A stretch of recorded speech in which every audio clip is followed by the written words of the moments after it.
Hello and welcome into your NFL Pregame Show. I am Rob Trigilio. That big, beautiful, bald head you're staring at, that's David Grogan. What's up, man? How you doing? Living the dream, ready for some week 4. You know what's amazing about it is we are now a month into the season, and we have all only been on the show one time. Together, all three of us, yeah. No. It's all good. My man out sick, woke up this morning feeling bad. We don't force people to do stuff when they're feeling shitty. You know what I mean? And you gotta wonder if yesterday's college football had anything to do with it. No, his guys won. Michigan won. You think a little brown bottle sickness? Is that what you're concerned about? I'm not concerned about it. I don't get hungover. I mean, I've been there, but shut up. I don't get hungover. What? Go ahead. What? You know better than most. Are you drinking Kool-Aid or is that a purple cup? No, it's a cup that changes color with the temperature of the item. And so it's purple when it's cold. You see how it's yeah. Neat little thing the Rockies gave away. I was honestly hoping for Kool-Aid. Nope. This is my Kool-Aid right here. I've got some of that too for your good morning. How you doing? But there you go. No grape Kool-Aid this morning. Okay. So I went and looked at the lines just overall for the first time yesterday. What a week. It is not a week where I feel like there is a single line on there that I love. Which means one of two things.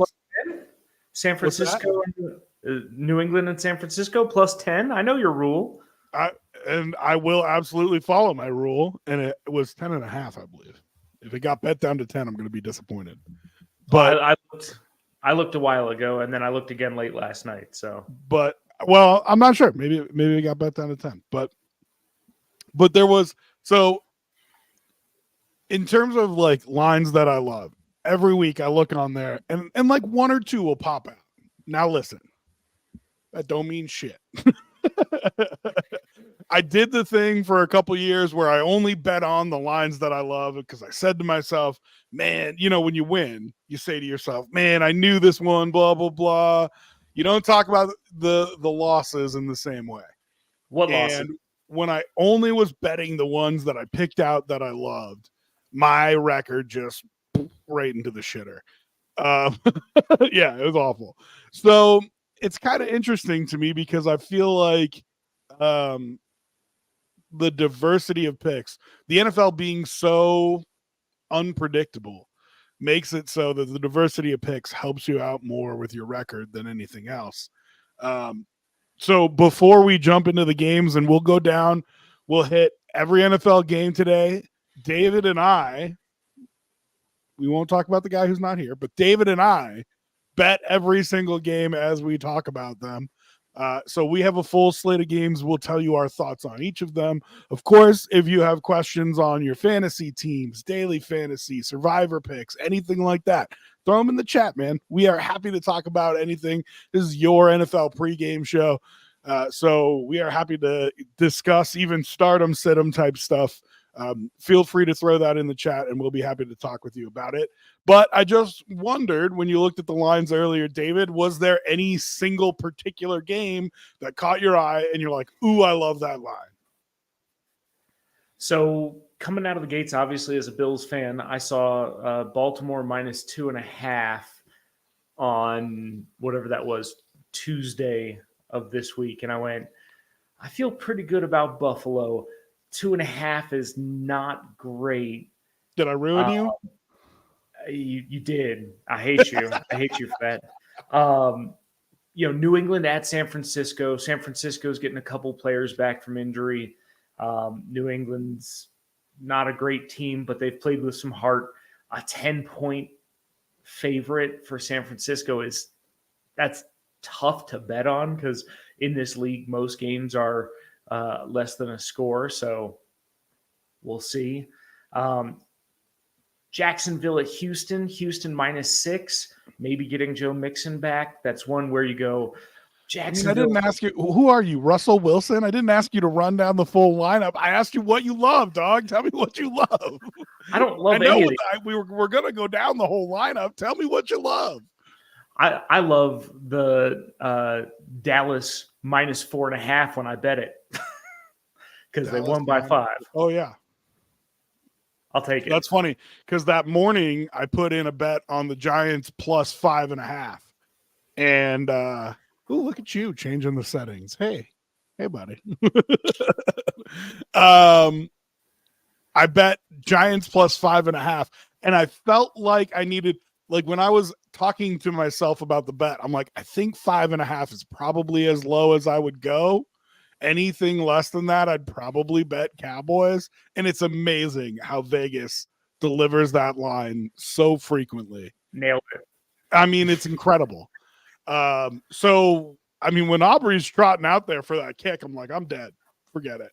It's over for me. Well, I was more worried after he missed the kick. I was like, oh, great. For the first time in forever, the Giants are going to march down this field and kick a field goal or score a touchdown and win and absolutely kill my Thursday night vibe. Luckily, that didn't happen, but that was an interesting game, and I didn't really expect that kind of fight out of the Giants. But well, hold on. It was not an interesting game. It was actually quite a boring game. But it was an NFL football game. One, it's an NFL football game on a slow Thursday night. Two, there were a bunch of former Bills playing. Good to see Motor Singletary out there, still doing his thing, and Brian Dable looking like a svelte human being compared to where he was. So he lost a bunch of weight, man. Good for him. Him and his wife. Have you seen, like, they did a thing on it on Hard Knocks. They both like committed to it and lost a bunch of weight. So good for them. Nice. Good for them. Yeah, same. I had the same feelings about Motor. I mean, obviously Bills, right?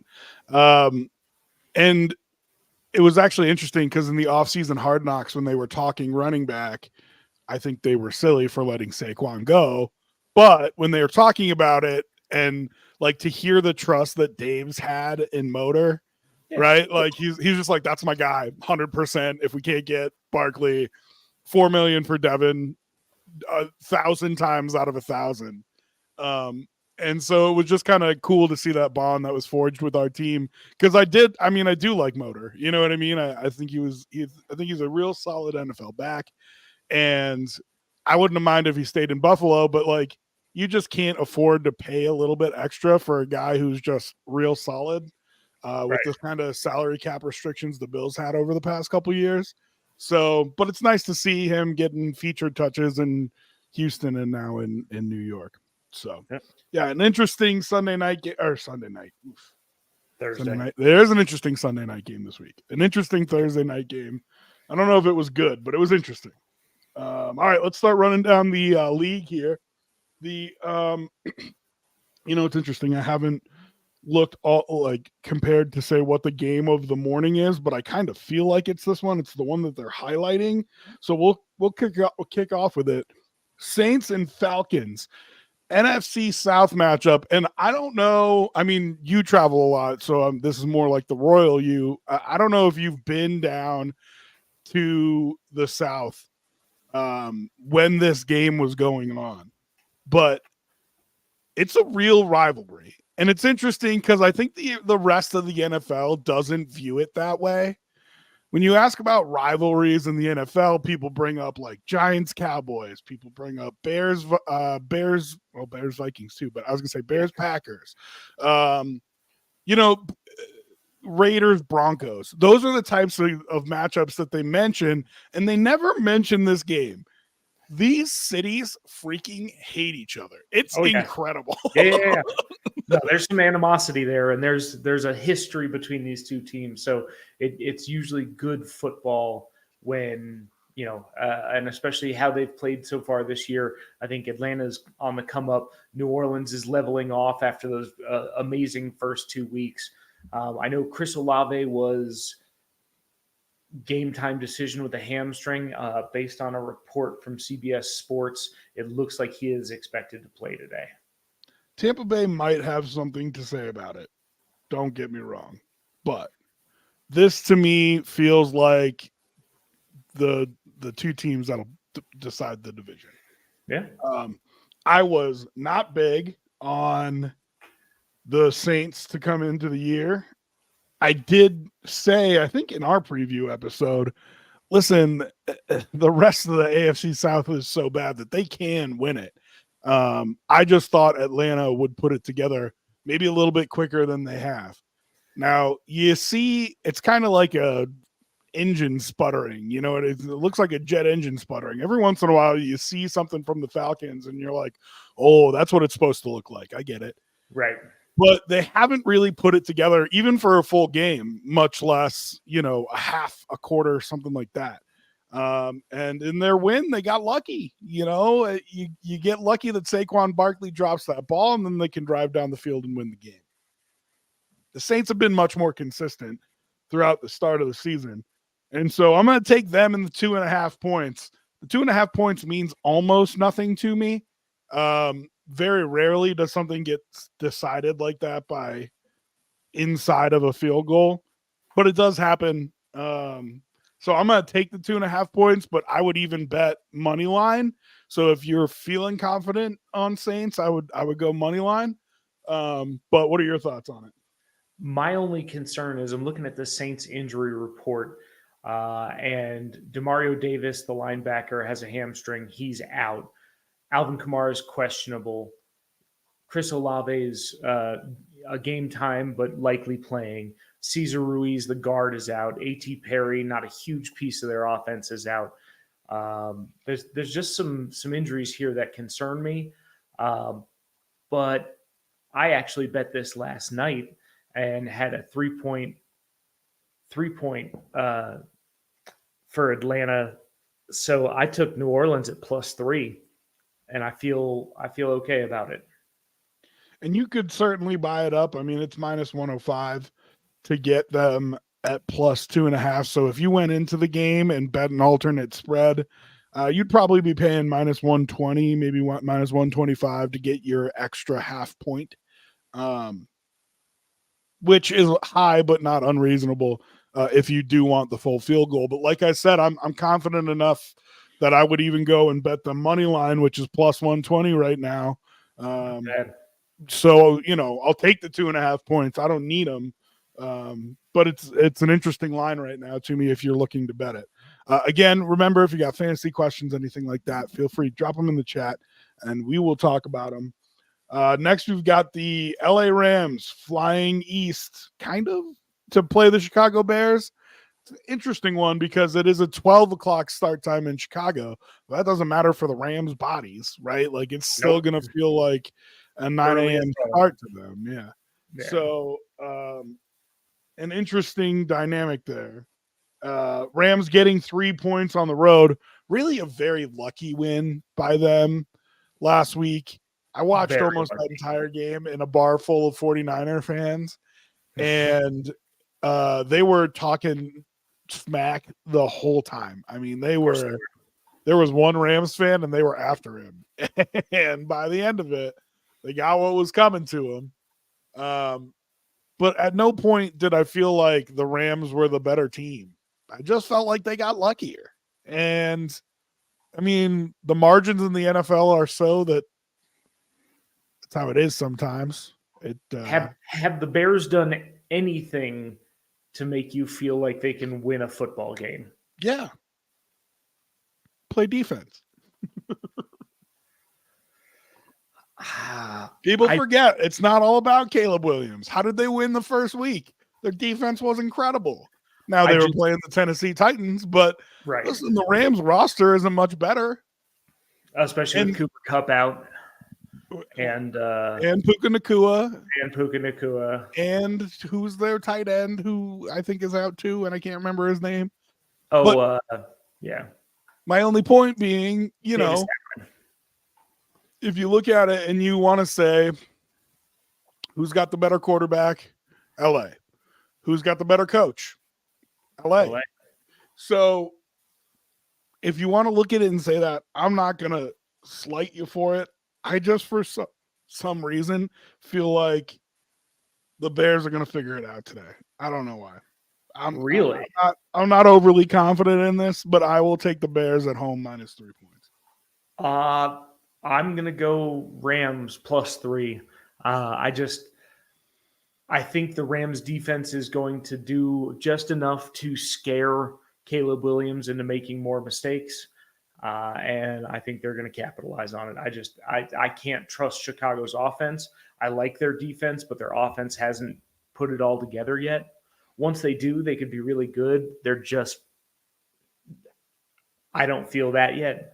I haven't seen it yet, and I don't love it. So I'm going to go with the Rams +3. Can we have a conversation about Tre'Davious White real quick, by the way? Yeah. It's so sad to see him getting absolutely torched. The game week 1, watching him get torched in prime time, and then having him on the sideline looking broken and sad. That's the thing. It's the look on his face when they show him. Because the dude's an all-pro corner.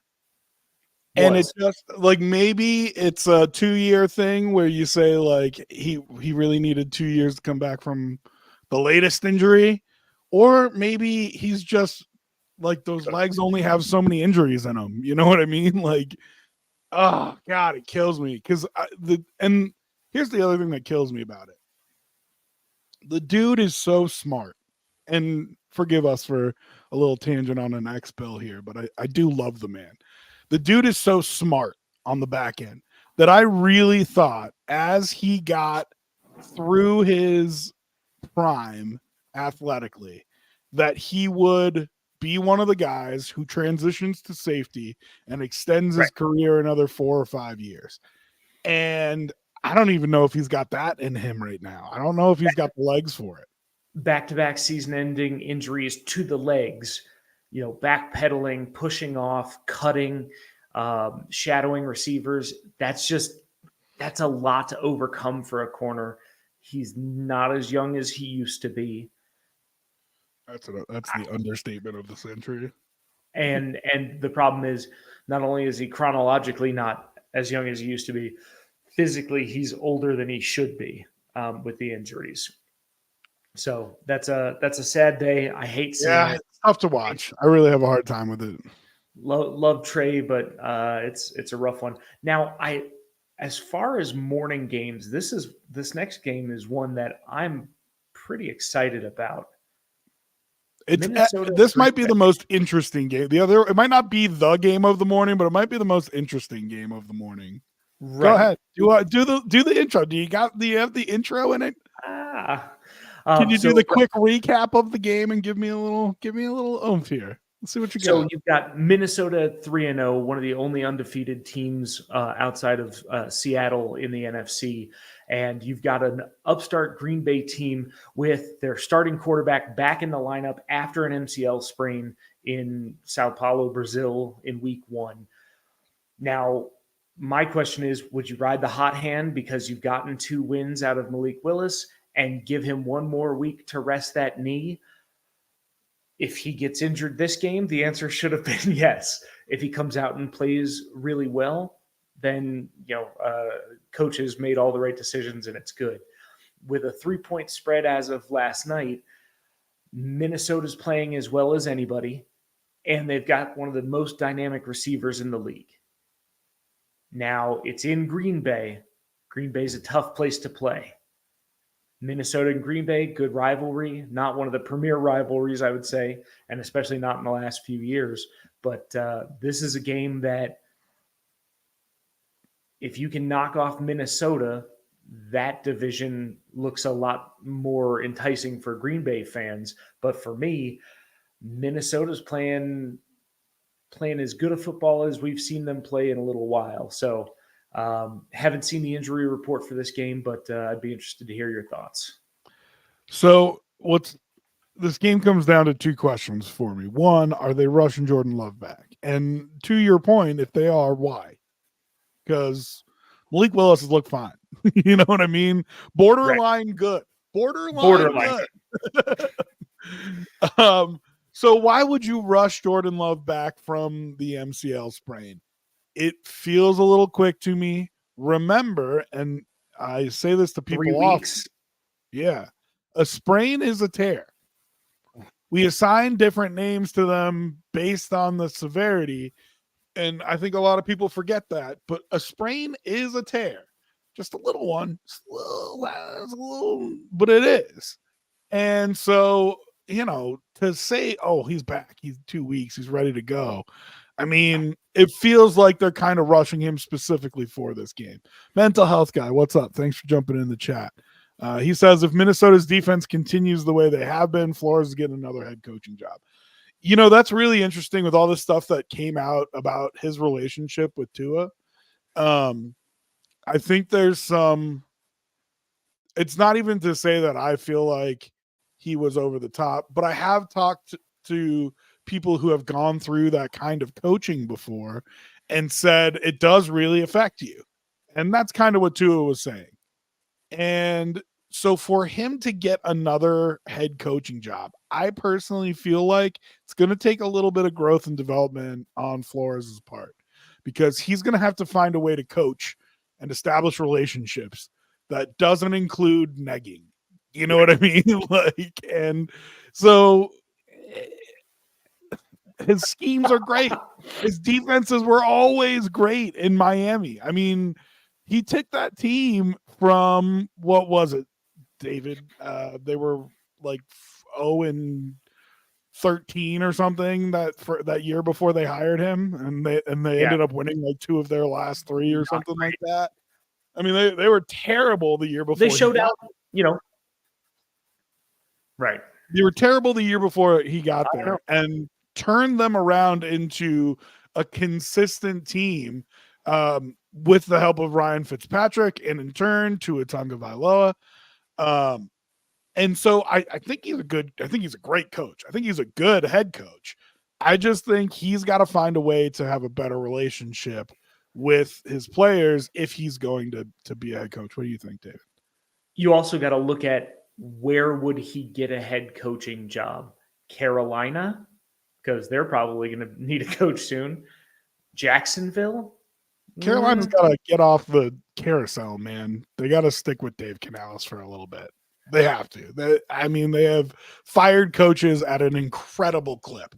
They have to keep Dave Canales. Yeah, not great. But getting back to this Packers Vikings game, on the Packers injury report, limited participation, Jair Alexander with a quad for a cornerback, pushing off with that leg. That's tough. Defensive tackle Kenny Clark, Jordan Love obviously with the knee, tight end Luke Musgrave, Jaden Reed, the receiver who looked really good early in the season, Devontae Wyatt, Carrington Valentine, the cornerback. That's a good amount of injuries. And then on the Vikings, it's really Christian Darrisaw, their left tackle, Ivan Pace at linebacker, Jordan Addison's limited, Garrett Bradbury is limited. Not huge issues here. What are you thinking for this game? What's your heart telling you? What's your brain telling you?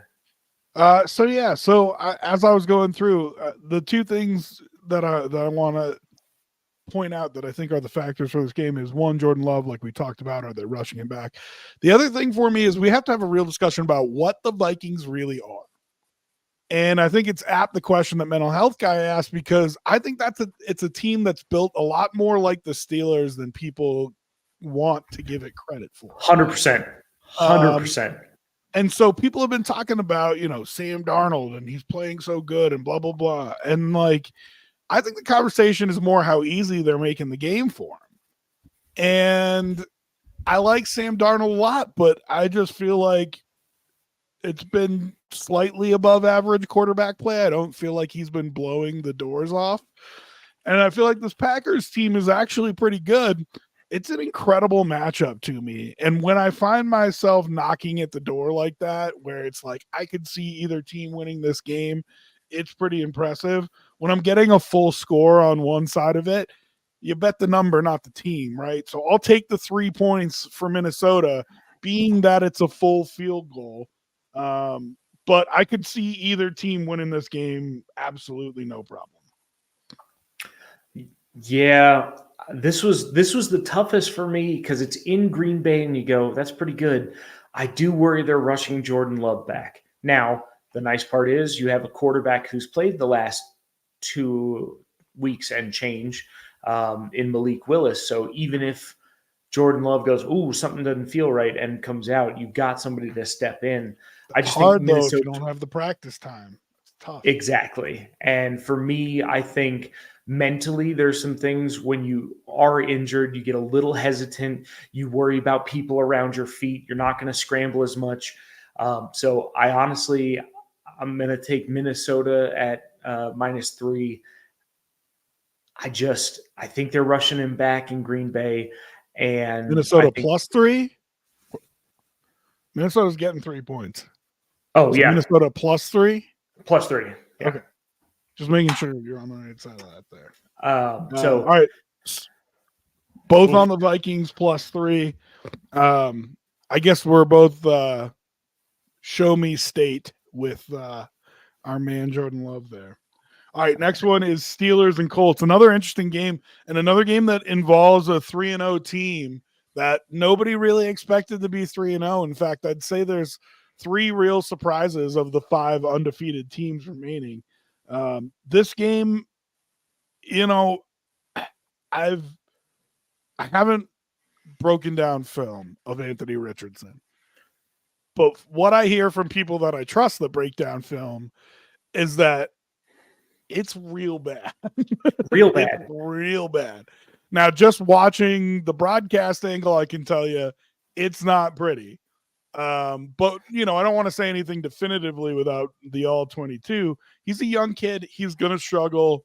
It's interesting, but this isn't necessarily a defense that you want to struggle against. TJ Watt is going to eat you alive if you do.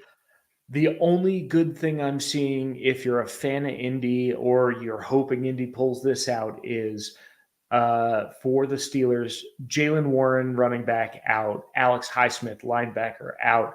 Isaac Seumalo, Malu, Jesus. Their guard is out with a pec strain. TJ Watt's fine. He had a rest day this week, but you've got a little bit of injury on that defense, and their second running back is injured. So is this one they could sneak and you just chip and double team the hell out of Watt? Not that matters. He's still gonna make your life hell. Maybe. I just don't see Indy doing anything worthwhile. Kenny Moore's out, Kwity Paye's out, and they've got 4 on the questionable list, all on the defense. So not for me. I can't trust Indy yet. Pittsburgh, while I don't think they're dominant, has earned their way with that defense. The offense has been just good enough. The fact that they still have Russell Wilson under contract is hilarious to me when they could. The Broncos are paying him to be a Steeler. You know what I mean? So, here's my question for you: is how much do you trust Justin Fields to get you some sneaky first downs and keep you on the field? I trust him. Really, honestly, the question is how much do you trust him to win a game? And he's won 3 of them. You know what I mean? Now, yes, there's context there, right? Because he's got to win a game for the Steelers, which could mean he's got to score 16 points. You know what I mean? It's not hard to do. Which would be a lot for the Steelers. This season, obviously their offense isn't what Steelers fans hoped it would be, but Najee Harris looks pretty good. He's been running pretty hard. They've got some decent receiver talent. They've got some tight end talent. Their offensive line scares me a little bit, but I honestly think Justin Fields will give you just enough Again, not a huge spread here. I don't see Indy doing enough offensively or defensively to win this game. And against a really tough Pittsburgh D, I'm going to take Pittsburgh. I hate this because our picks are lining up, so I might change this one. If, Because I was going to be on the Steelers. I was going to say the fairy tale is going to end. I mean, it's gonna strike midnight at some point. I've said that about teams before, and it's never happened. But it's going to hit midnight at some point. A great example of that is a past Steeler team that made it all the way to the playoffs with a 14-3 record, I think it was, before getting blasted by the Browns in the divisional round. And all year I said at some point the clock's going to strike midnight, and it took all the way until the playoffs before it happens. I do think it happens to this Steeler team sooner than that. But do I want to be different from you so much that I want to bet Anthony Richardson as a home dog? No, I'll take the Steelers. Do it, you coward. Do it. I really want to. It's the internal, and because I know that every week you have one or two that you could go either way on, and then you're watching the outcomes and you're like, damn it, why didn't I just do it? I'll make a note to circle back on that one later tonight when we watch the Bills play. Yeah, and see how that went when Indy wins by 2 touchdowns. That's what I'm saying. It's going to be the one that we're looking at, and I'm going to be like, damn it. All right, Broncos headed to New York. The interesting thing about this, they never came back to Denver.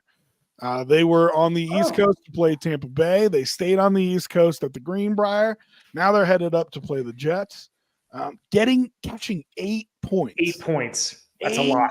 Points is a lot versus a New York Jets team that, let's be honest, they haven't played real good competition. They just haven't. And I don't even know what you're going to know about them after this week. Not much. Which is interesting to me. I think the Broncos are playing better. And Sean Payton has shown the ability to coach these teams into teams.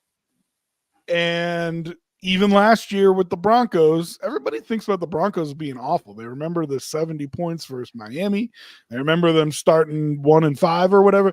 They ended with 8 wins. I mean, they were in the playoff hunt at the very end of it, and everybody forgets that. So it'll be interesting to see if he can coach this team to a similar amount of success. Broncos 1-2 catching 8 points at the Meadowlands. What are you thinking, David? 8 points is a lot.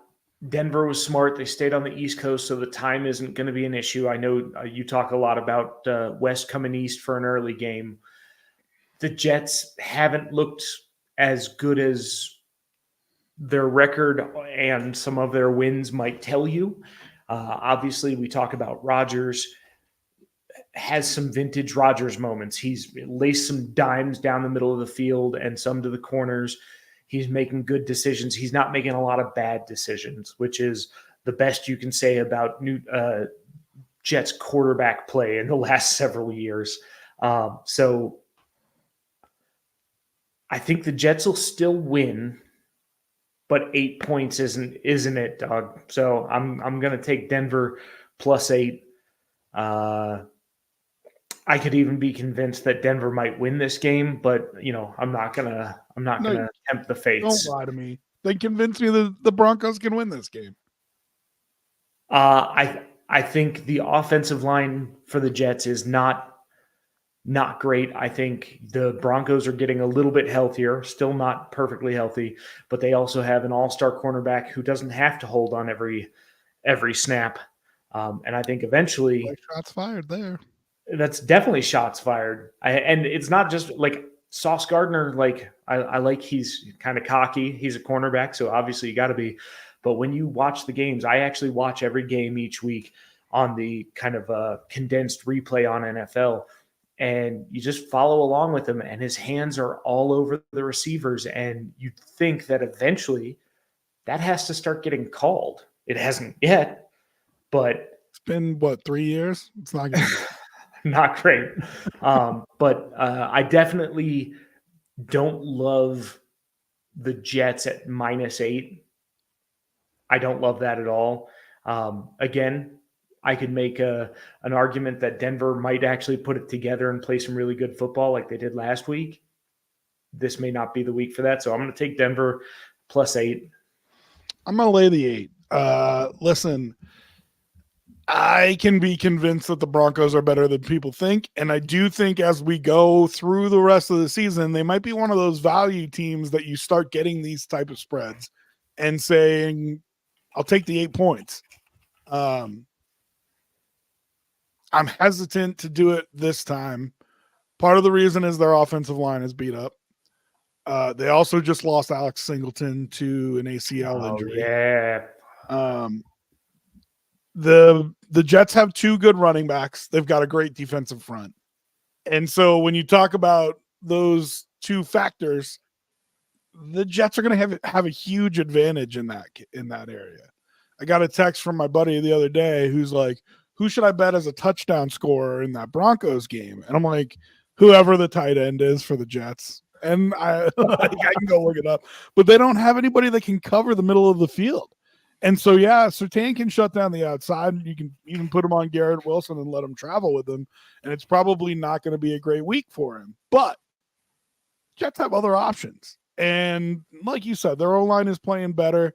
I think O-lines generally play better when you let them run the ball. And what is his first name? It just left my head. Allen and Breece Hall, they're good running backs, man. They are really good. Thank you, Braylon. Braylon Allen and Breece Hall, they're good running backs, man. And so if you let that offensive line get downhill a little bit and start grading people, and then all of a sudden, Aaron Rodgers has to make 2 or 3 good throws, I think you're in a good spot there if you're the Jets. So I'm going to lay the 8 points. The score effects on this kind of say like 24-25 to like 15-16. And I do feel like that's going to be right in the ballpark of where it is. It'll be a real close cover if they do it, but I think they can. Tyler Conklin and Jeremy Ruckert are the 2 tight ends for the Jets. That being said, Morgan Moses, the Jets' right offensive tackle, is out today. So then you're putting Olu Fashanu, who has played pretty terribly, back out there. Yeah, but has played a few times, I think. So, at least has some snaps under his belt. So don't forget, if you have fantasy questions, start them, sit them, survivor pool picks, daily fantasy. You want to talk about touchdown scores, over-unders, whatever else, feel free to throw it in the chat. We would be happy to talk a little bit about it. If you just want to tell David he's a piece of shit, you can do that right in the comments too. That's also totally fun. I'm here for it. By the way, do you have like anything that you drink during this? I don't think I've seen you drink anything. Is that what you keep doing when you disappear? Oh, you got water. Okay. What time did you wake up this morning? 4:45. You're a piece of shit. I mean, really. This dude wakes up so early, and I always think to myself when I roll over on Sunday mornings and begrudgingly get out of bed to take a shower, so I'm like awake for this. I always think to myself, like, that fucker has been up for like 3 hours. How do you live like that? I don't even know. Okay. Eagles, Buccaneers, playoff rematch from last year, which says a lot about the NFC. Eagles minus a point in Tampa Bay. Both teams 2-1 right now. Bucks lost to that Bronco team that we just spent a bunch of time talking about. And the Eagles, there are times they look like world beaters from a couple years ago. And then there are times that they look like the team that lost 6 games in a row to end the season. To end the season. Store Show, what's up, dog? Yeah, I mean, again, I woke up at 7 o'clock in the morning to do this podcast against my will too. So I feel you, dog. But yeah, so listen, it's an interesting matchup between these two teams because even last year in the playoffs, you felt like the Eagles had more talent on paper. If you're just doing the lineups, right? If you're just reading the scorecard, you're like, oh, all right, well, the Eagles are going to walk with this one. And But then you actually have to play the game. then you play the game, and somehow the Bucks are better than them. So your thoughts on a hot 11 o'clock, 1 o'clock Eastern start, and undoubtedly the Eagles having to wear what's that color called? Emerald green? No, darker. Hunter green Forest in Hunter Tampa Green. Bay. Oh yeah, Tampa Bay is definitely wearing white today at for a 1 o'clock start in Tampa Bay, all humid and hot, no doubt about it. I think the hurricane has completely blown out of there, right? So I think they're no doubt people still probably stuck in houses or displaced or whatever happened from the hurricane. Of course, our thoughts and prayers go out to them. And we say that because there's not really much else we can do. So they get thoughts and prayers, even though David and I don't really pray. I mean, we could pray to something. Praying isn't, exclusive to, we could pray to the spaghetti god. What's the spaghetti god? Do you remember that thing? Flying spaghetti monster. Come on. We can pray to the flying spaghetti monster for him. No, but we are, I mean, obviously thinking about those people in Tampa Bay affected by the hurricane. But if they're going to play a football game down there, it's going to be hot and humid. You know what I mean? So what are your thoughts, David? Lots of injuries in this one. Tristan Wirfs out. Antoine Winfield Jr. was just ruled out. Vita Vea questionable. Kalijah Cansey questionable. Jalen McMillan questionable. And then on the Eagles, did you know Mekhi Becton was playing for the Eagles? I did, yeah. I did.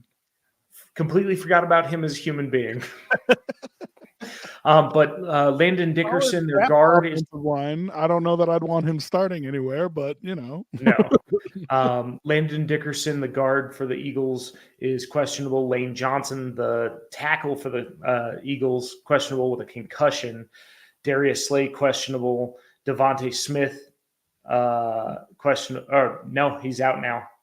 So that's a lot of injuries. I think the Eagles got the worst of it. I think Vita Vea will wind up playing in this game. I'm actually going to take the Bucks. I don't like either pick here. There's reasons to believe in both teams and reasons to go absolutely not for both of these teams. Philadelphia, give me one of each then. Give me one. You said you're picking the Bucks? Yeah. Give me one reason to say yes to the Bucks and one reason to say no to the Eagles. Injuries look like they're ravaging the Eagles. Bucks have Baker, who can play well, and I think he got embarrassed last week losing to Denver, especially when you'd like to think those teams, when matched up, Tampa Bay should be able to win. They had a lot more injuries last week, so they're getting a little healthier. So Tampa Bay, I'm taking the quarterback, and the reason I wouldn't pick Philly is lots of injuries, and they don't seem to reach their potential.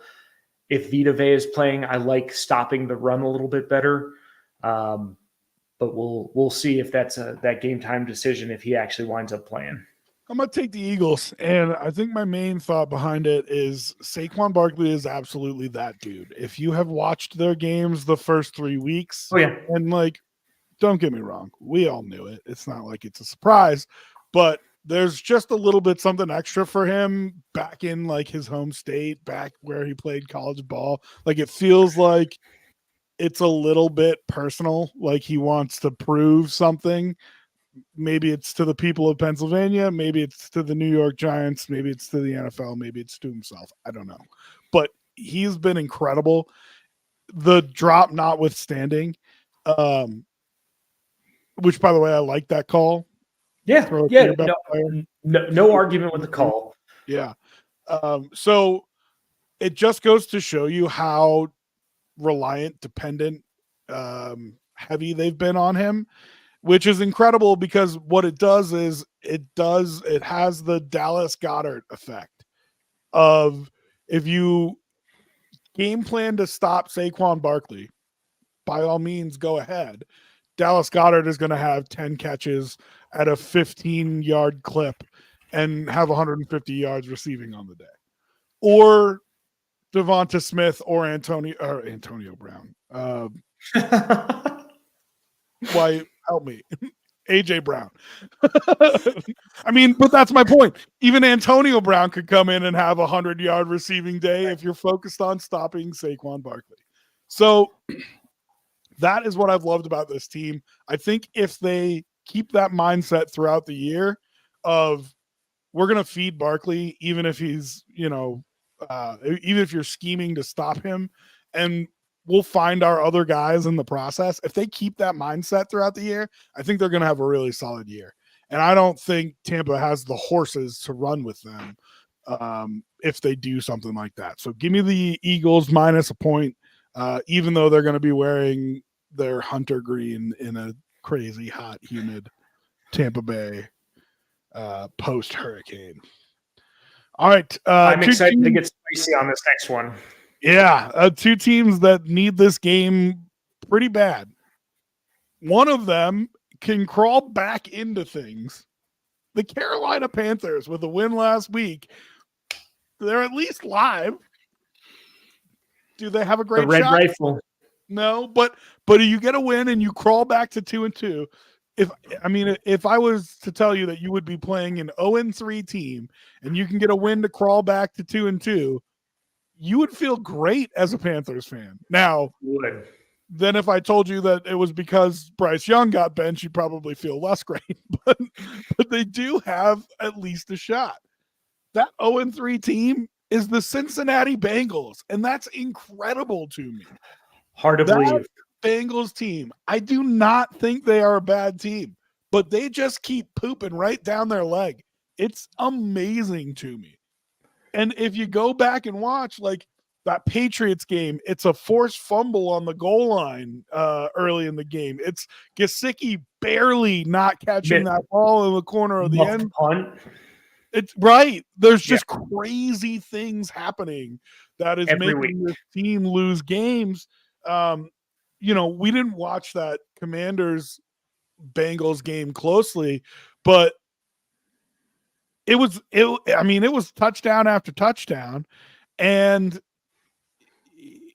it just doesn't feel like the Bengals are great, but it also doesn't feel like they're terrible, yet here they are 0-3, David, and needing a win against the Panthers if they really want to talk about having any hope this season.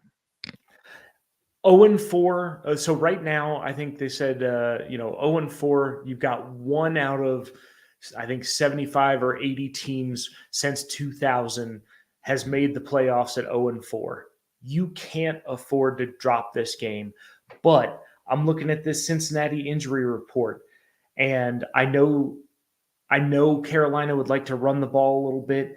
And if I'm looking at the injury report, I'm seeing names like B.J. Hill, their giant defensive tackle, as doubtful, and Sheldon Rankins, their other giant tackle, as out.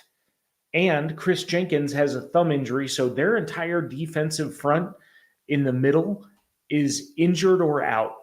So now that 4.5 points looks pretty tempting. Carolina came back. They got a little bit of juice last week. Andy Dalton, who as a Bills fan, again, holds a special place in my heart. And as a fellow Ginge, seeing him succeed last week was good. Stop it. It's embarrassing. You're embarrassing yourself right now. I've got Cincinnati going to 0-4 and Carolina coming out like the Undertaker from the casket and, one last gasp. Now, do I think they're going to do anything else with the rest of the season? Probably not. But I've actually got Cincinnati.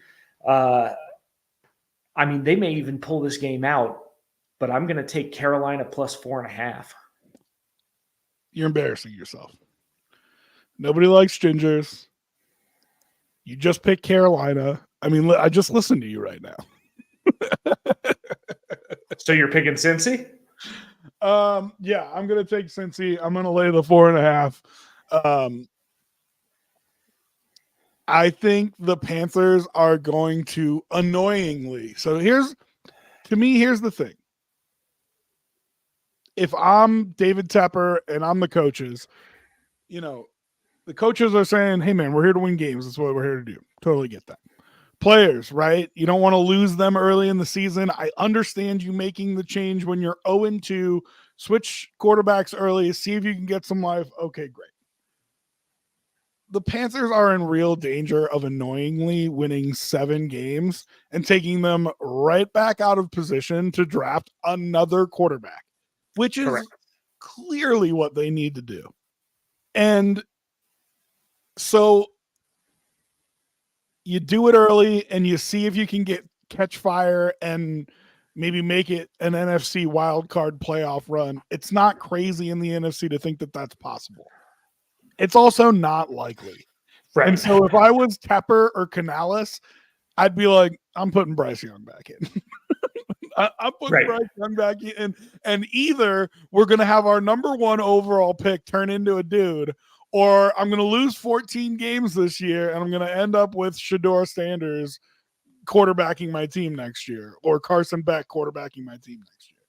Because you're in real danger of getting yourself into quarterback purgatory here. Right in the middle, where the Bills were for so long, where you go, you're not terrible, but you're also not good. And you're never going to be so bad that you get a top 5 pick, but you're also never going to be so bad that, you have picks that are worth it. So you're missing out on premier talent. And they don't draft well.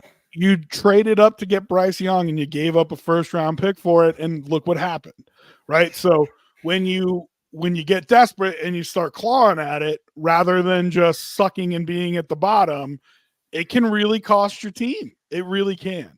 And so I think the Bengals get a win here. I don't think they're actually a bad team. I don't think they're a great team. I would not call them a Super Bowl contender. I think their defense has really shown that they are not up for the task. That being said, I think they're still a playoff team, and I think they're still somebody to be feared in the playoffs. And I think they would get a win here and get right. Although I will say, and painful that I have to give Barstool credit, but on Barstool, they were talking, and somebody went through and figured out that even if Cincinnati wins out, you can design it so that they don't make the playoffs. You can make them go 14-3 and still miss the playoffs. Now, obviously, that won't happen in either sense, but I just thought that was funny. What happens? What happens if Cincinnati Bengals drop this game and go 0-4? So did you see Joe Burrow walking into the office with his frosted tips? Hey man, everything that's old is new again. Give me those 90s, 2000s frosted tips. Did you see him walking into the coach's office after the game last week? No. So there's video, like paparazzi style. It was like one of the team reporters, but like it looks like, TMZ video or whatever of him. And instead of walking into the locker room in full uniform immediately after the game, him, Zach Taylor, the head coach, and Lou Amaruno, I think his name is, defensive coordinator, all walk into the coach's offices locker room instead of him going into the team locker room. And some people are like, ooh, what does it mean? Blah, blah, blah. I'm like, it means they just lost 3 games in a fucking row and they want to have some damn words about it. You know what I mean? Like, that's what it means. I mean, you can't have star receivers, star quarterback, solid defense, pay people, kind of market contracts, and then come out and shit the bed so hard. And I know against Kansas City, they're like, oh, if that pass interference and Butker doesn't make that kick, we would have won that game. And again, the game against New England where everything that possibly could have gone wrong, the fumble, the muffed punt to give the Patriots the ball on like the 15 or whatever, and then Gesicki not catching that touchdown pass because it bobbled a little bit. Everything that's gone wrong sucks for them. So I think you're right. They should get a bounce back at some point. Regression to the mean says it can't always be fucking terrible. But if they go to 0-4, you got to look at your team, your franchise, who you're paying and who you're going to pay. And you might have to make some changes here. Well, and that's the thing. You asked what happens if they lose this game. Fire and brimstone, I think, is what happens if they lose this game. Agreed. You have given away 2 games to teams that we don't think are very good. You lost to the Chiefs. I mean, you played a great game. It happened. Not a big deal. But losing to the Patriots and losing to the Commanders, when you were looking at your schedule to start the season, you said Patriots, Commanders, Panthers, 3 wins. Now you've already given away 2 of those. And we talk about in the NFL how the margins are so small. Well, you've already created 2 games for yourself that you have to make up somewhere else on the schedule. Not saying they're not capable of doing it. They absolutely are. But now you've got to go win 2 games that you weren't expecting to win. And that's going to be a tall task when you're expecting to win as many games as the Bengals are expecting to win. So, I think if they lose this game, I think it's going to be real bad. I don't know. I don't think there's any scenario that they fire Zach Taylor because, I mean, Marvin Lewis had a job there for how many years? Forever. Just not. Forever. The Bengals are too cheap to do it and hope that they find another good coach. They got lucky finding Zach Taylor, and they got lucky that he wants to be there. So I don't think they necessarily fire Zach Taylor, but it starts getting hot and heavy if they are 0-4 with a loss to the Carolina Panthers. So I feel like they got to have this. I think they know they got to have this, and I think they will. But you're not thinking that? Now, Cincinnati may win this game.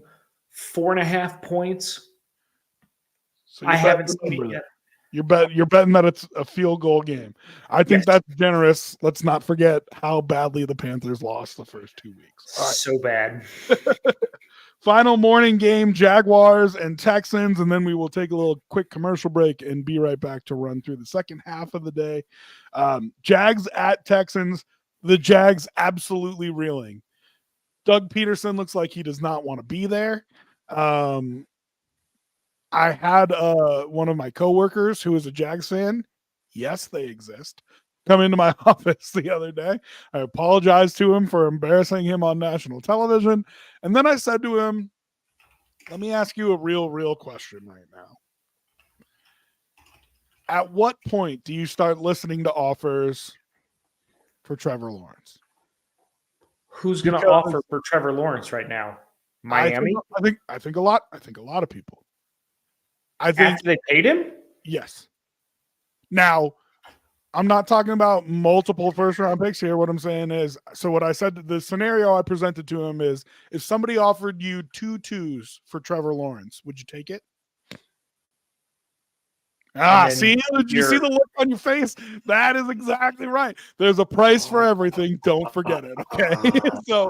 So, and that works both ways, right? Well, hold on. 2 2s from what team? Well, but is it a back half of the draft team or front half of the draft team? Because that would make the difference for me. So, but then, you can go back and say a 1 and a 2, right? And does that change your mind? Right. It does. Of course it does. So if it's a back half of the draft team, say it's a 1 and a 2. And if it's a front half of the draft team, say it's a 2 and 2. But what I'm getting at is there's absolutely a price.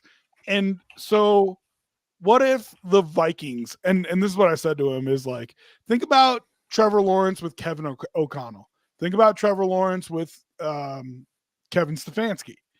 Think about Trevor Lawrence with Sean McVay. How much better do you feel about Trevor Lawrence in any one of those scenarios, right?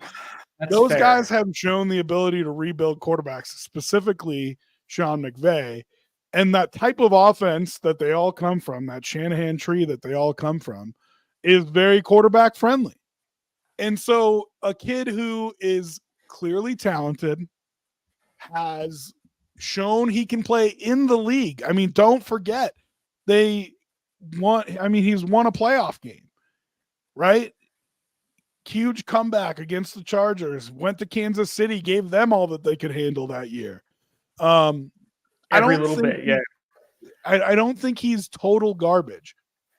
I think he's shook right now, right? Like I think his head's messed up a little bit, and I think Jaguars are a bad situation for him. Hello, Sam Darnold and Baker, Smith and everybody. Yeah. Baker Mayfield leaving terrible organizations, going to better ones and finding success. If I had told you if what is happening this year in Jacksonville happened last year and they were ready to give up on Trevor Lawrence, if instead of trading for Justin Fields, the Steelers had traded for Trevor Lawrence, look at your face. That I mean, could be a team. just think about what that really is. And so I'm not out on Trevor Lawrence, but the Jags are a disaster. They're playing the Houston Texans, who are going to be around in their division a long time. How bad does it have to get before you start listening to offers from teams for Trevor Lawrence? Just to clarify, Trevor Lawrence's contract has a no trade clause, so you'd have to break through that. It'd have to be somewhere Trevor Lawrence wants to go, which at this point could be anywhere. Right. Yeah. I was going to say, if you're trading him to one of those teams who are going to help him get back to being himself. I mean, you're talking about number one recruit coming out of high school, number 1 overall pick. The kid has talent. There is zero question about it. Now, the leadership, $142 million guaranteed by Jacksonville, that may be an issue. Doesn't matter. It's a going rate. It's the going rate. And you've seen teams like the Denver Broncos eat money to move on, right? Like, the thing about those cap penalties is if you are going to eat money, 2 things. One, if you get a rookie quarterback contract, it doesn't matter. So it's, again, same, like we bring up Shador, we bring up Carson Beck again. If you end up sucking so bad that you're going to be at the top of the draft and you're going to try with one of them instead, doesn't matter if you're eating whatever, $70 million, because that would be the price that you would be paying a premier quarterback. So it's exactly what the Broncos did this year. That being said, 2 2s doesn't do it for me. A 1 and a 2, plus knowing that you're going to suck this year and have a nice 1 and a 2 of your own. That being said, the maximum cap penalty that you take in these situations is 2 years. And that's if you choose to split it up. Yeah. And so, how long does it take to get out from an awful, what'd you say it was, 6-year contract, 7-year contract? 2 years. 5? Yeah. Well, but on top of what he's got currently. Oh, yeah, 6. So 6 or 7. What does it take to get out of a terrible 7-year commitment? Takes 2 years. That's fair. It's just an interesting conversation, I think, that's about to happen in Jacksonville, because I do think the team is more talented than that. They're catching 5.5 down in Houston. So I threw out some crazy hypotheticals and we talked about crazy scenarios and we never talked about the game. 5.5, who do you like? Who do you want? What's your thoughts on the game? In Houston, I'm sure Jacksonville had some storm-related shenanigans this week that may shake up the players a little bit. Travel may be a little bit more difficult. I'm going to take Houston. Yeah, minus 5.5. I can live with that. I think Houston needs to put it together because something hasn't looked quite right there. They've been doing okay, and they've been playing well at times. Jacksonville has not. Other than the first 40 minutes of the Miami game, Jacksonville has not looked like a team that you worry about. And then obviously what the Bills did to them last week, they got worked. That's embarrassing. You'd like to think Jacksonville's going to come out swinging. I just don't think they have the dogs for this race. The worst thing that happened to the Jaguars for this week's game is that the Texans got absolutely blasted last week. And they are going to be focused and they're going to come in hungry, and it's a home game for them. And like you said, the 5.5 is fine. I'll take Houston. I think they're going to obliterate this Jaguars team. In fact, if you're going for highest score, lowest score, that might be the game that I'm looking at. Because it could be another blowout for the Jags. I also think Aluakon's out for the Jags, and he's their tackling machine. So I just don't see any way Jacksonville comes out of there with a win. Like I said, we've talked a lot about the Jags but there's something to be said for being up against it. You know what I mean? And they very much are against it. So if these guys love Doug Peterson and really want to try to save his job, guess what? Now's the time. All right, we're going to take a little quick commercial break here. We'll do the commercial question reset. Don't forget, if you have fantasy questions, betting questions, Survivor, whatever, throw them in the chat and we will talk about them on the other side.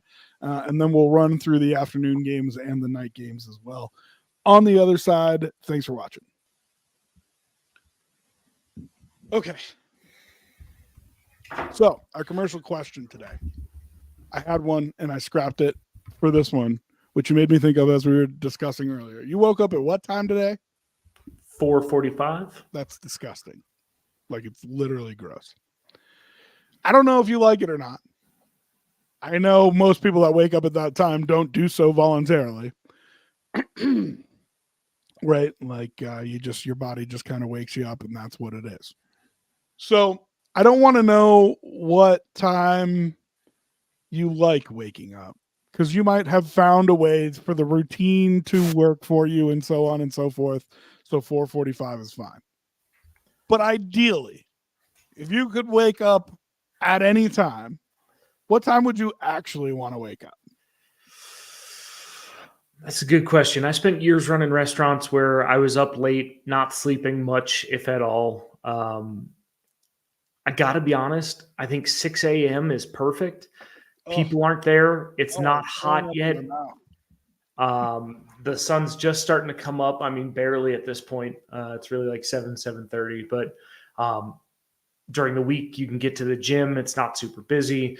You can be productive before everybody else is awake. With my work, most of the stuff I do is kind of based on East Coast time. So I'm kind of in sync with that. So it doesn't bother me. Yeah, it makes a huge difference too. Before 5 o'clock doesn't do much for me. There's not a huge benefit there. 5:30 is okay. I'd say 6 o'clock is good because you're still up early enough to get a bunch of shit done before anybody else is around. So if you had your choice, the time that you could wake up and be blissfully happy and your schedule worked out and everything was perfect, you'd say 6 a.m.? Yeah. Oh, just put a fat cork in it. I mean, I've only made it to 6 a.m. maybe a dozen times this year.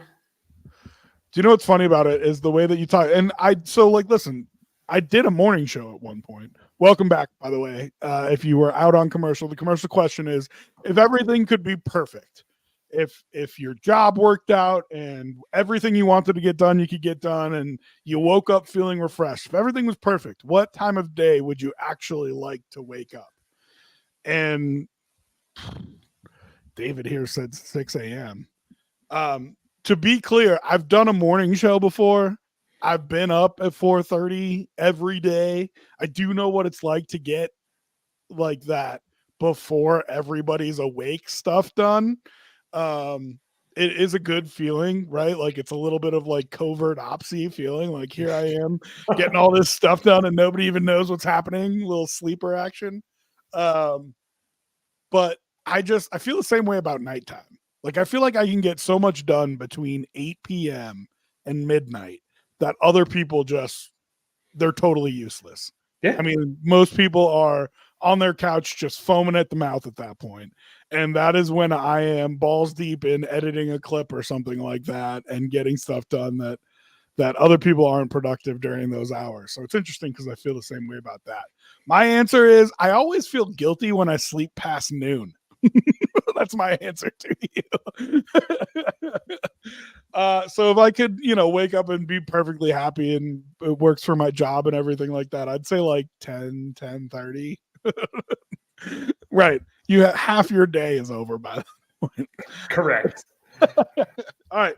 Afternoon games. Let's fly through these a little bit here. Commanders and Cardinals. Both teams, I think, that are better than people thought that they were. And unfortunately, I think Vegas is catching on too quick because every year there's that one team that I can bet on all season that they're Should have been getting Washington. lines because they're good before somebody realizes that they're good. I think the Cardinals are a better team than people think that they are. I think 1 and 2 is tough for them. And then the Commanders 2-1. Was that a coming out party for Jaden Daniels on Monday Night Football? What's Big that? shout out to the Commanders for last week. I had a good feeling about them. I liked the way they were playing. Jaden Daniels. I know Sturls and I talked about Jaden Daniels on the show for a good long while last week, and I put a good amount of money on the Commanders to win it, both on the spread and the money line, and they hooked me up last week. I felt real good about that game. Who do you like this week? I'm riding the hot hand. I'm going with the Commanders. Listen, easy rookie betting mistake here. There is no such thing as the hot hand fallacy. I know. Fat and happy are two words that come to mind when we're talking about the Commanders. Are they going to be satisfied with being a league darling for a week after knocking off the Bengals on Monday Night Football? It's one of the hardest things for good young quarterbacks and good young teams to do is to consistently win. It's why you see so much turnover in the NFL. And so this feels like a fat and happy game for me. I will lay the 3.5 points. I'm going to take the Cardinals at home. And like I said, I think that team's a little bit better than people give them credit for. So I don't like that it's with the hook 3.5, but right. I will lay the 3.5 points and take the Cardinals. And I'm not sure Washington wins this game, but they're going to keep it close. They're going to keep it competitive. If it was 2.5, 3, yeah, maybe. I'm not here for 3.5. I actually think Washington's going to pull this one out. But I'm going to take the spread. I'm going to go with Washington plus 3.5. Give it to me. Okay, Patriots plus 10.5 in San Francisco. Not San Francisco, San Jose, whatever. You know what I mean. Facing the 49ers. I have talked about it in several different shows, several different places. I'm sure one of them was here. Everything was going to catch up with the Niners at some point, right? There's just too much that they're going through. Doesn't mean I don't think that they're a good team. Doesn't mean I don't think they'll be fine. This season is not about September for the 49ers. The season is about February for the 49ers. You got Ayuk wearing the wrong color shorts at practice and Shanahan wanting to make it. But it is like you're not different now that you got paid. And I think that was what was going through Kyle's head when he was screaming at him. Well, he was telling him to change his short color, right? Like, you're not different than everybody else. I don't care if you think you are. Go put on the uniform and come back out to practice and let's work. And be a team player. Yeah. I mean, I think it was a point he wanted to make. And some people are like, that's a weird hill to die on. I get that it's a weird hill to die on. But if you don't do it with something small at the beginning, it starts avalanching into something bigger and bigger 100%. And bigger and bigger. You're not different. You're not special. I don't care that you just got your money. Go put on the right color shorts and come back out and get ready to work. But yeah, everything, I felt like everything was going to catch them at the beginning of the year, and it feels like it has. CMC is a problem. Might be worse than we think it is. Way worse, it looks like. Yeah, I mean, it's way worse than we first thought, and it still might be worse than we think it is. Debo, sorry, fantasy owners. He'll be back at some point. I trust Debo, so I think he'll be back at some point, be healthy. Not super worried about that. You got a discontented Brandon Ayuk, and it just feels like there's too much for this team to have to overcome.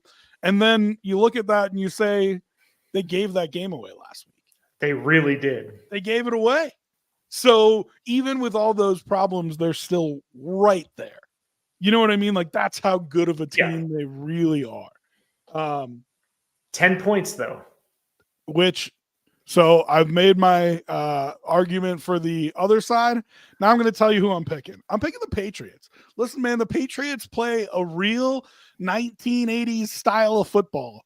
And we're going to run the ball and we're going to play defense and we're going to hope that you don't get out too far on us and that we can make some kind of crazy play at the end to win. And it has kept them close in I should say every game. I mean, it's been 3 games. In every game except the last one, right? The Jets got away from them and they don't have the horses to come back. But I don't think the Niners are going to get away from them. I think there's too much going on right now. And so it's going to be an ugly, gross, I don't want to watch this game, but don't you dare, and here's my rule, this is what David was referencing, don't you dare tell an NFL team that they're 2 full scores worse than another team. I mean, that is insulting. It almost never happens, right? That's very, very rarely do we get double-digit spreads in the NFL. I just think there's a pride factor here. I think the Niners are beat up. Give me the 10.5. Give me New England. Even if it wasn't my rule, I'd still take the 10.5 here. 100%. That's it. That's all the insight that you have for our.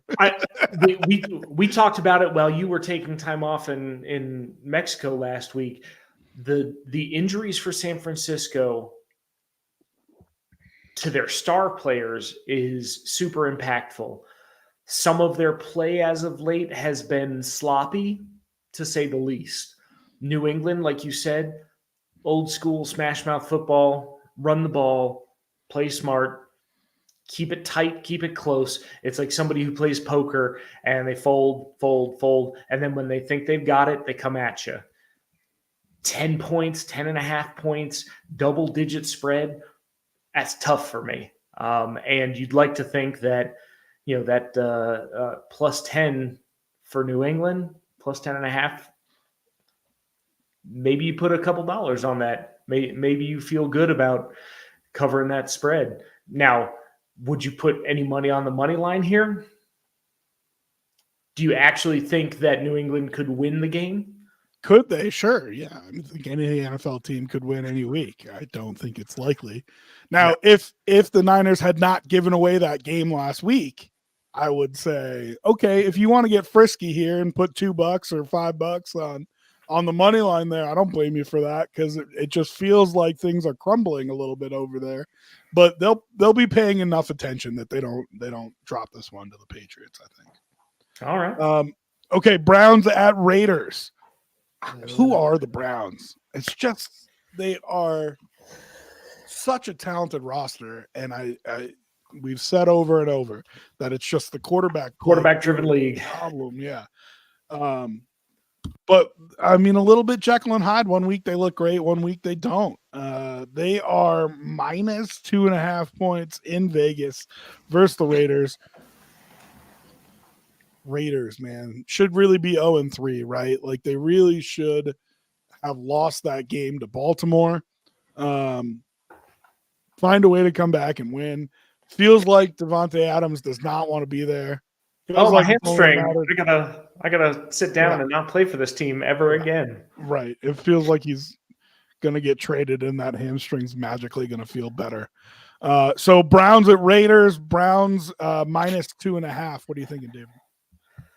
Like you said, the Browns are a super talented team. That defense has some real studs. I really like the defense. I don't trust Deshaun Watson.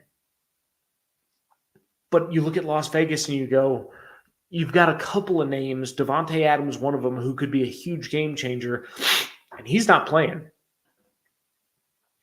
I feel like I got to go Cleveland here, but I really don't want to bet on Cleveland at all this year because they are inconsistent in the most important times. When they need to burn some clock or when they need a first down, they're not getting it. When they need a stop, they're not getting it. When they need a quarterback who's just a game manager, they're not getting it. Who do you trust more at this point? I don't think the Raiders are as good as their record shows. And no Devontae Adams, I think I got to go Cleveland here. Like you said, I hate it. I hate everything about it. I don't want to watch it. I don't want to bet it. I don't like the line. I don't like how it all sets up. I think the Browns are going to win this game, but there's just something telling me home dogs in the NFL, man. Like that is something that is tough to bet against. So I'm going to take the 2.5 points. I'm going to take the Raiders. I don't even really have a good explanation for you. Gardner Minshew does crazy fucking things. Like that's like, I don't know. I don't know what else to say. I hate the line. I hate everything about this game. I'll take Raiders plus 2.5. And it's really more of a flyer than anything else. I'll take the home dog. Fair enough. All right. Your afternoon game of the day. You're after your game of the afternoon window. Yeah, that's probably a better way to put it. Chiefs minus 7.5 in LA to take on the Chargers. And for a dynasty team, I don't think they're gonna like take over SoFi. Do you think so? No. And everybody takes over SoFi. Everybody takes over SoFi. And I just don't. Chargers. Well, yeah. I don't see that happening for the Chiefs. Like, I don't feel like there's going to be a stadium full of Chiefs fans. Chiefs laying 7.5 on the road versus the 2-1 Chargers. Sounds like Herbert's going to play. That was the report last night. We'll see if that ends up actually happening, but who you got? So I actually bet this one 2 days ago when the spread was +8, and I took it. I don't think the Chiefs are as good as their record. They've had some really lucky outcomes. You could say that the uncalled pass interference last week was worse than the called pass interference against Cincinnati the week before. I think that's kind of a sad argument that doesn't do much for me. But I don't think they're quite as good as their record. They've come out lucky a couple times. The Chargers have played pretty well, okay, not great. They're at home, 8 points, 7.5 now. Was a little too enticing for me. And I'd really, really love to see the Chargers in first place in the division, even if it's for a week, with that tiebreaker over KC. I would not love your heart, your head. Bet with your head, not your heart. Didn't we learn that from our boy Pat, who is certainly not listening once again? No. Listen, the Chiefs are notorious for not covering. In this dynasty that they have, they never cover, ever. It's crazy. Squeaking out wins with a really good kicker. So I'll take the Chargers. I'll take the 7.5, and this will be the one time that the Chiefs will cover. My only I don't concern think the Chargers here are actually that good of a team, but I think they have good coaching, and I think that what they're going to try to do is to slow this game down and try to keep it close. And I think the Chiefs can be had that way. So yes, I'll take the Chargers. I think Justin Herbert's a good quarterback. People think I'm crazy for that. I think he's a good quarterback. Yes, I know he hasn't won a playoff game. If he's going to play, I'm going to assume he's healthy enough to play. And I just like the combination of him and Harbaugh. Not that I'm a huge Harbaugh fan, but he's just going to make it easier on him because that's the way he wants to run his football team. He wants to run the ball. He wants to play defense, wants to be fundamentally sound. That's going to make it easier on your quarterback. So I don't think the Chargers are great, but I'm going to take the 7.5 points and say that the game will be within a touchdown. All right. So these Monday night games, they're okay. Whoa. Do you want to save the Sunday night game for last, or you want to go in order? No, let's go in order. Oh, he wants to go in order. All right. Here it is. Bills, Ravens. I think without question it's the game of the weekend. I could be wrong because I have rose-colored Bills red-colored glasses on. But Bills getting 2.5, heading to Baltimore. Now listen, this is a Sunday night football game every year. They do a Sunday night football game where they primetime game where they wear all black. They make a big deal about it. They got a name for it. It's like their thing. Their backs are against the wall. Yes, they beat the Cowboys last week, and it was the most unconvincing win that you've ever seen in your entire life because they did what they did to the Raiders. They got out to a huge lead and almost blew it a second time. And so again, I think it's absolutely in their heads. I think they're going to come out hungry. I think it's going to be an interesting game. You want me to go first, or you want to go first? No, go for it. I'm pulling up the injury report because it's going to feature heavily in my review. That's interesting to me because it matters almost none at all to me. So here are my thoughts on this game. The Bills are hurting up the middle of their defense. They have been playing well still, despite the fact that they are hurting up the middle of their defense. But they haven't been tested the way that this Ravens team is going to test them, both with the multiplicity of options that they have to run the ball down your throat, whether it's Derrick Henry or Lamar Jackson or Patrick Richard. I don't know if it's Richard or Ricard, and I kind of melded the two there, and I'm fine with it. Fine with it. No, I'm going with Richard.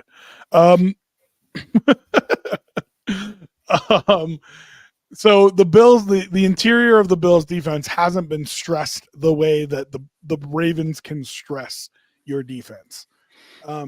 Conversely, I don't think the Ravens defense has been stressed the way that the Bills offense can stress your defense. Right. I think Josh Allen is a dude, and I think he's in a groove right now. He made a comment to one of the Buffalo reporters the other day. Buffalo reporter pointed out a throw, and he was like, man, that was a hell of a throw. This was like off camera. And apparently Allen was like, yeah, I was really feeling it there. Whew. God bless the NFL if that man is really feeling it for a whole season. I mean, Terminator Josh. I mean, Terminator he Josh is going to put them into a sausage meat grinder. So it's really interesting to me. We came into week one not knowing what this Bills team was going to look like, if they were going to have it. They clearly do. Their two new coordinators and coaching has been excellent, and I hope that continues, of course. But it all comes down to 17, and if 17 is feeling it, game over. I don't care if it's Lamar Jackson or even Patrick Mahomes. Like they can beat anybody. I mean, they can beat the tar out of anybody. Here's what David was referencing when we talked about this game a little bit earlier. Why are the Bills getting 2.5 points? It makes zero sense. And when something doesn't make sense to me, it's because Vegas knows something that I don't know. And I don't know what I don't know. But Vegas is giving the Bills 2.5 points. They just won by 37. They won by 37 on Monday Night Football. And Vegas is giving them 2.5 points? Something's going on. Something's fishy. It smells. That's bait. That smells like shit. And you're taking it. I don't know what they know that we don't. But I think if you look at the bets and look at the money, my guess would be most is coming in on the Bills plus 2.5. And you're going to have a Brandon Aubrey missed field goal type situation here where the Ravens cover and they win and cover, and I pull my hair out. So, as we say every week, I don't bet the Bills games because I feel like I look at it with rose-colored glasses and I don't want to have my betting colored like that. If I was just looking at this game objectively and betting it, I would love the Bills getting 2.5, and I would hate that I loved it.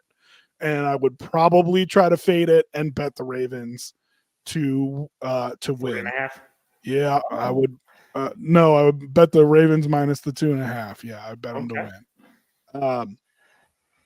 terrifies me as a Bills fan. Absolutely terrifies me. So there you go. You can do with that information what you want as the betting public. If I was betting, I love the Bills plus 2.5, and I would bet the Ravens minus 2.5 because something's wrong. Something's up with this line. All right. I'm going to take a different approach. I was looking at some of the injuries this week. Nothing new really for the Bills, which means Teron Johnson still out, forearm, working his way back, and Terrell Bernard out. We knew that, but he was seen in a red non-contact jersey this week, so hopefully he's back here shortly. But on the Ravens side, cornerback Jalen Amore Davis out. Michael Pierce, their nose tackle, that big body dude in the middle, doubtful. Now, here's the important part. You talked about the Bills' defense in the middle, struggling, still having success, but struggling. I don't disagree. I worry about our interior offensive line. I worry a little bit about our run defense, and I worry about them carving up the middle of the field because that's the one place they're good in the pass game where you go, you've got a giant tight end and he can run after the catch. Here's why I'm a little less concerned. Andrew Voorhees, their offensive lineman, doubtful. Tyler Linderbaum, their center, questionable. He's had some injuries recently with the knee. If your center can't go, that could be a bad snap, a bad exchange, overshooting, undershooting, whatever. Now, if anybody can recover from that, it's probably Lamar Jackson because he'll catch the ball and then do a triple backflip out and then run for 30 yards. But then you keep going and there's more injuries that I guess in my opinion, like Roquan Smith has an ankle injury. He was a full participant, but we'll see what actually happens. And then Daniel Faalele, their offensive tackle, has a hip injury and is expected to play, but not be great. Now you have a tackle against Greg Rousseau or Von Miller, who's showing his old burst again. If your hip, where you need to get low and push up, isn't 100% and they work your outside, or if it's the other hip, work your inside, I've got some questions. And the Bills have done a nice job maintaining a pocket pressure where the front's pushing up with Ed Oliver and Daquan Jones, and you're getting, the blitz last week with Jamarcus Ingram, and the defensive ends maintaining that pocket pressure and not allowing kind of anybody to spin out. Well, and see, that's the one thing I'm not worried about, is because that's what the Bills did pay for, right? The way that you don't let him escape isn't by making sure your ends don't go too deep. Yes, that's important. But yeah, you got to push up the middle, and that's what the Bills paid for. They paid out Ed Oliver, they paid Daquan Jones, and the idea is that when he's trying to step up to get out, there's no room to do it. He's going to run right into a defensive tackle. So I'm not concerned about Lamar escaping and scrambling in this game. What I'm more concerned about personally is the power run game from them. Correct. But with offensive line injuries, I think you're going to get a little less push than they've been seeing the last 2 weeks. And I think that favors the Bills.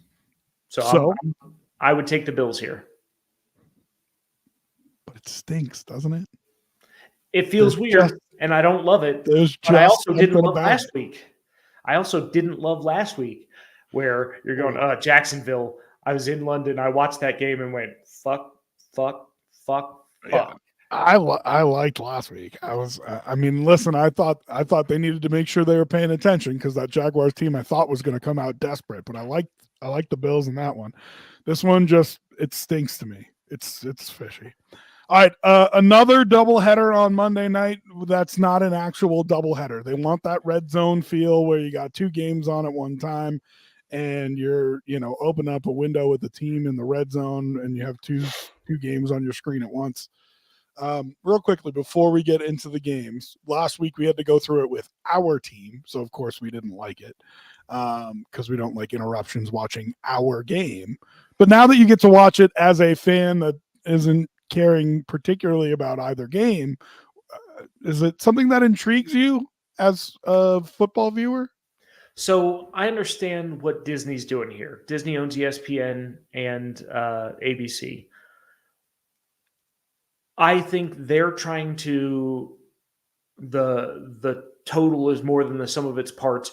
Get people who would watch either game to kind of watch both games and then finish the first game and then switch over to the second game. I get what they're doing. I don't personally love it. Also, the 5:30 start for the Bills last week was kind of a weird time here in Denver. I don't love it, but if I'm watching, yeah, why not? Doesn't bother me that much. But when it's my team, I'm like, don't do that. Well, and the fact that you don't have the option. So, like, Red Zone, if I'm watching an 11 o'clock game and I want to watch just the 11 o'clock game, I just turn on the 11 o'clock game and watch it. But if I want to watch Red Zone, I turn on Red Zone. You don't have the option on the Monday night. And so, like, if I'm watching the Bills game and the Commanders are in the red zone and they put me in a double screen, I'm in a double screen. There's nothing, I can't choose to watch just the Bills game. Right. And I think that's why it bothers me so much. I'm not a big fan of it. All right. Titans getting 2.5 headed to Miami. Tyler Huntley been named the starters for the Dolphins. I mean, Tyler Huntley is. I like Tyler Huntley. Skylar Thompson, yeah. For sure. What he did with Baltimore in that playoff run 2 years ago when Lamar had the ankle injury, he acquitted himself very well. Let's not get overexcited here. Just for a backup quarterback when the expectation was Lamar Jackson, and he did enough. He kept drives alive with his legs. He didn't take stupid hits. I don't think he threw many interceptions. So he played a fairly conservative game, but kept the team moving forward when their star quarterback was out. More than you're ever going to say about Skylar Thompson, especially this year. That hit last week. He almost beat the Bills in a playoff game, so let's not get too crazy here. Titans catching 2.5 points, headed down to Miami. For me, anybody that's getting points while playing the Dolphins, I'm right now without Tua, I'm going to take. So I'm going to take the 2.5 points. I don't think Tennessee's quite as bad as they appear to be. They almost beat the Bears. Now listen, I'm not saying they're good. I just don't think they're as bad. People are saying maybe worst team in the league. I'm just not there. They almost beat the Bears. They should have beat the Bears, right? Should have beat the Jets. I'm getting there. Will Levis makes a dumb mistake. They lose the game. Should have beat the Jets. Will Levis makes a dumb mistake. They lose the game, right? So, can the Dolphins capitalize on a dumb mistake that Will Levis makes? Maybe. But I'll take anybody getting points versus the Dolphins right now. I do not think that is a very good team. I couldn't believe the spread versus the Seahawks last week. It was free money if you were asking me. I'll take the Titans here just on the principle of I'll take points versus the Dolphins. I think Tyler Huntley comes out and plays okay, gets the ball to star receivers, hands the ball off to powerful, fast running backs. I'm actually taking Miami here. Ooh. Did you throw up in your mouth a little bit when you said that? I did twice. Tastes like sadness. And then our last game, the better game on Monday night, no doubt, Seahawks and Lions. Seahawks 3-0. And listen, I don't think they've really proved anything, but beating the teams you're supposed to beat important in the NFL. That's who's on your schedule. Can't do anything about it. They're getting 3.5 points headed to Detroit. Something feels off with Detroit for me. It does. Aiden Hutchinson looks great. I hope he has a great year, but that team doesn't look like the Detroit we saw last year. It doesn't look like the Detroit we expected this year. I actually bet this one 2 days ago and got Seattle +4. It doesn't mean that it won't click in at some point for the Lions. Incredibly talented team. I like their coaches. Doesn't mean that it won't click in for them. But something feels off. And so I feel like if they get this win, it'll be by a field goal. And so if I'm getting 3.5 points, I'm betting the number here. Feels like they're going to eke it out. Now, this could be the game where they that they find it, that they do turn it on and they win by 2 touchdowns. But I think if they win this game, they're going to eke it out. I think McDonald's defense will keep it close. And I don't know, Geno Smith. I mean, do what you want with him. People are like, "Oh, Geno Smith, he's playing so well. He's actually good." I'm like, no, I don't. I don't know if I want to go there. Yeah. But can he run an offense efficiently? Sure. I mean, he can Ryan Fitzpatrick you to death. You know what I mean? So with those receivers, with his running backs, I think that Seattle team is formidable. So I'll take the 3.5 points. I took it at 4, but only thing that would scare me, the only kryptonite I could see is if Detroit signed a last-minute contract with IKM and Poly. You making a punching Geno Smith joke here? And again, I actually feels like an inappropriate way to close our podcast. I got to be honest with you. So I'm going to circle back and say I really like what the Lions' Aiden Hutchinson is doing. I think, he had the game with 5 or 5.5 sacks, which is insanity. Watching him just smother Baker Mayfield, and you're like, okay. The rest of that team, it's kind of like Houston. You see the names, you add it up on paper, and you go, I should be afraid of this team. And what Detroit's done and what Houston's done, you're going, something feels weird. Now that defense can hit you in the mouth. Jahmyr Gibbs can hit you in the mouth on offense. You've got Amon-Ra St. Brown. You've got talent. But again, like Houston, they haven't put it together consistently. So when I saw Seattle +4 a couple days ago, I jumped all over that. It's too bad because I've got 2 friends that are big Lions fans, Howard, who we see at the bar, and then I just made friends with a guy down in Mexico who lives here, who's a big Lions fan. And I am just consistently betting against their team. I mean, full on rooting for the Lions to, I guess, not lose because they can win by a field goal or less. But sorry, guys. I love you both. All right. That'll wrap us up for the Your NFL Pregame Show. Appreciate you for jumping in. Make sure you like, subscribe, follow. I don't know where you're watching us. Is it on Twitter? X? Is it on Twitch? Is it on YouTube? Wherever you are, give us a like, give us a subscribe, give us a follow. Appreciate you for jumping in. So ready for Sunday football. Any last thoughts here, David? I wish we played Thursday night every week so that I could watch the games carefree. We have to watch an entire day of football until we get to the Bills game. So that's exactly what I'm going to do. He's going to go for like 3 runs today because he's so nervous. Probably. You're disgusting. Everybody hates you. Stop doing that kind of stuff to us. All right. Stop making us feel bad about who we are as people, David. Thank you, everybody, for joining us, and we will catch you all next time. What is next time? What's the next time I'm going to see y'all? I'm going to try to do a Broncos podcast tomorrow night, so if you're one of our Broncos followers, be on the lookout for that. And then Sturls and I do our Bills podcast on Tuesday.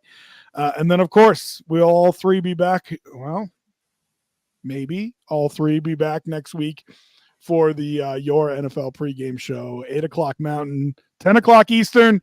We'll see you next week, and I'll just leave with a Go Bills. Go Bills.